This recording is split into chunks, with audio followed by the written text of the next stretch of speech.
अगर आंकड़ों को देखकर आपको ऐसा लग रहा था कि अब ब्याज दरें कम हो जाएंगी, महंगाई अब थम गई है, निचले स्तर पर आ गई है, तो अब आप थोड़े से सतर्क हो जाइए। क्यों? क्योंकि रिटेल महंगाई फिर से भड़क सकती है। महंगाई फिर से भड़कने की आशंका इसलिए बढ़ गई है क्योंकि रसोई में इस्तेमाल होने वाली ज़्यादातर चीज़ें अब महंगाई पकड़ रही हैं, उनके दाम जो है वो जोर पकड़ रहे हैं। जीरे का भाव पहले ही आसमान पर है, अब हल्दी और धनिया की कीमतें भी बढ़ने लगी हैं। अरहर की दाल की महंगाई भी लगातार बढ़ रही है। कल हमने आपको बताया था सरकार खुले स्टॉक से 50,000 टन दाल बेचने का भी फैसला ले रही है महंगाई को काबू करने के लिए। टमाटर की कीमतें इस समय लगातार चर्चा में, भारत के किसी भी हिस्से में चले जाइए टमाटर की कीमतें 100 रुपये 150 रुपये किलो तक की खबरें आ रही हैं।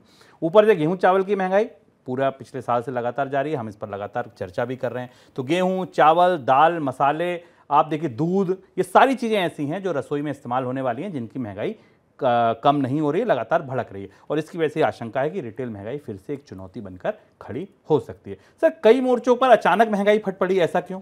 महंगाई का जैसा हमने शुरुआत में कहा कि महंगाई का असर अब सीधे मानसून से देख सकते हैं। जिन दो तरीके की खाद्य महंगाई के पैटर्न हमें इस समय दिखते हैं और रिजर्व बैंक और सरकार के लिए बेहद चिंता का सबब बनने वाला ऐसा दिखता है। एक वो पैटर्न है जिसमें खाद्य उत्पादों की कुछ महंगाई पीछे से चली आ रही थी, यानी लेगेसी में चली आ रही थी।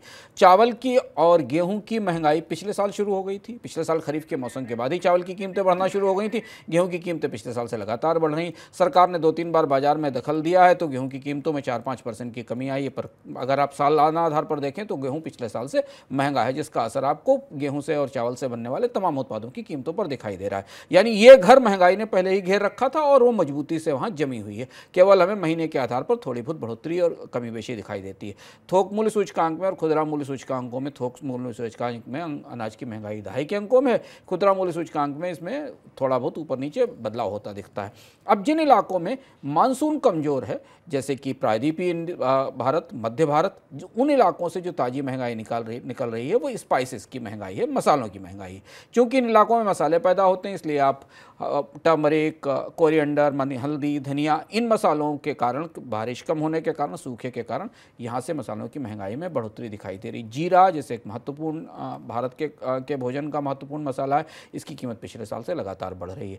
स्पाइसेस एक महत्वपूर्ण हिस्सा है भारत के फूड बास्केट का, फूड बास्केट में भी इन्फ्लेशन की बास्केट का, जिसकी इन्फ्लेशन पिछले 1 साल से परेशान कर रही है। तो अब आप दूध की महंगाई तो है ही, इस पर बात पहले से की जा रही, सरकार भी मान रही कि दूध की कीमतें बढ़ी हुई और लगातार बढ़ रही हैं।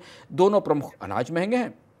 स्पाइसेस की महंगाई हमारे सामने दोबारा वापस लौट आई, जिसमें धनिया, हल्दी और जीरा तो कम से कम महंगे होते सामने और काफ़ी ज़्यादा महंगे होते दिखाई दे रहे हैं। और दलहन की कीमतें बाजार में पहले से ऊंची हैं, सरकार को अपने स्टॉक से दलहन बेचनी पड़ रही है। अब केवल खाद्य तेल ऐसे हैं जहां पर कीमतों में थोड़ी कमजोरी या थोड़ा दबाव दिखाई दे रहा है। ये सारा आंकड़ा रिजर्व बैंक की पूरी कोशिशें और ब्याज दरों को कम करने की पूरी कोशिशों में की राह में सबसे बड़ी बाधा बनने वाला है। अगर जुलाई में मानसून उसी तरीके की परिस्थिति में रहा जैसा जून में रहा था, अगर जून वाली परिस्थिति मानसून की जुलाई में रही तो फिर खाद्य महंगाई बड़ी चुनौती होगी।